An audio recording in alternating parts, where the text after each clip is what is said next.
السلام عليكم ورحمة الله وبركاته. معكم مودي جلال من قناة فيش ستوري. اتكلمنا في الحلقة اللي فاتت وقعدنا دردشنا شوية كده واتكلمنا عن الأقلامة وقلنا الخطوات بتاعتها. تعالوا بقى النهاردة نعمل الأقلامة دي عملي. يلا بينا. السلام عليكم.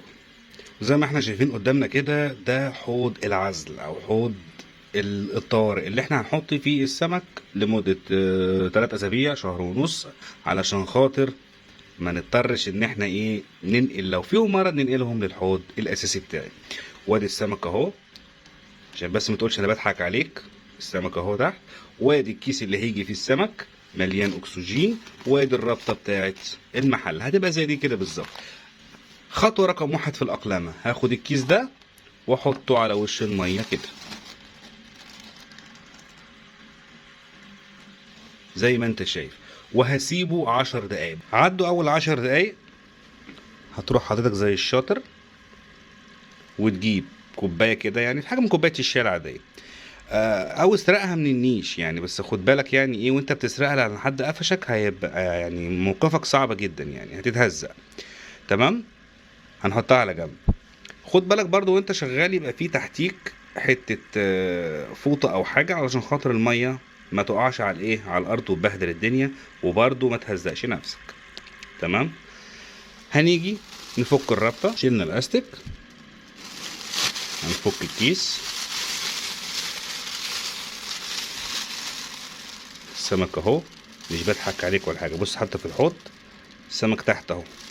تمام، هنحط الكيس كده وبالكوبايه بتاعتنا هنملاها زي ما انت شايف، وهنحط فيه الكيس. ادي الكيس ونزله على طرف الحوض كده. ما تخافش، لا هيتفتح ولا هينزل في الميه. وعدي كمان 10 دقايق. خطوه رقم 3، بعد ما ال10 دقايق خلصوا، نفس الموضوع. هجيب كوباية واحط فيها مية واحطها في الكيس، وافرد الكيس وانزله على طرف الحوض، واستنى 10 دقايق. نرجع تاني. رجعنا بعد ال10 دقايق، هنفتح الكيس ونكرر اللي احنا عملناه. هنحط كوباية مية ونفضي جوه الكيس، ونفرد الكيس ونحطه على وش الحوض، ونستنى كمان 10 دقايق، ونرجع بعد ال10 دقايق. خلاص كده اخر 10 دقايق.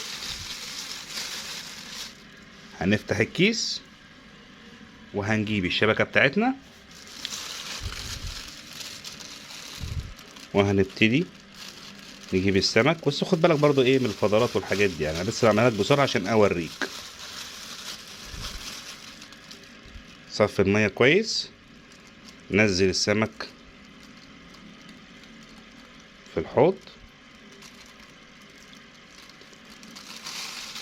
لغاية ما تمسك السمك كله، وبرضو هننزله في الحوض. هتلاحظ ان السمك اول ما نزل ركن شوية طبعا لتغيير المكان والمساحة. خلاص مش محتاجين تاني الشبكة. المية اهي زي ما انت شايف فاضية، الكيس فاضي مفيهوش فيه اي سمك ولا اي حاجة. خلاص الكيس ده زي ما هو كده، انا بس اللي امسحه شوية عشان ما ينقطش على الارض. وناخده ونرميه في باسكت المهملات،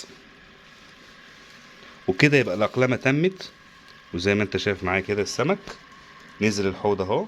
زي ما احنا شفنا مع بعض في التطبيق العملي في انزال السمك او الاقلامة، ازاي بنأقلم السمك على المية الجديدة اللي نازل عليها.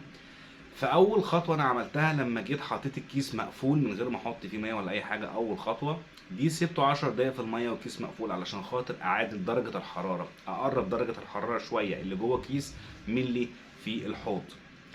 الخطوه الثانيه والثالثه والرابعه دي كانت اقلمه لكميه الميه كده تبقى خلصت حلقة النهاردة. اتمنى ان انا اكون مفيد للجميع، واتمنى ان انا اكون عرفت اوصل المعلومة بشكل كويس. انا عملت الحلقة نظري وعملتها عملي علشان خاطر اللي ما قدرش يفهم من النظري، فالحلقة بتاعت العملي عندك موجودة بالخطوات، تقدر تعملها بمنتهى السهولة، ما فيهاش اي مشكلة.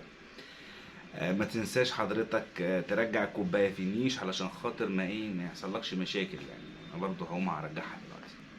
اشوفكم في الحلقة الجاية، والسلام عليكم ورحمة الله وبركاته.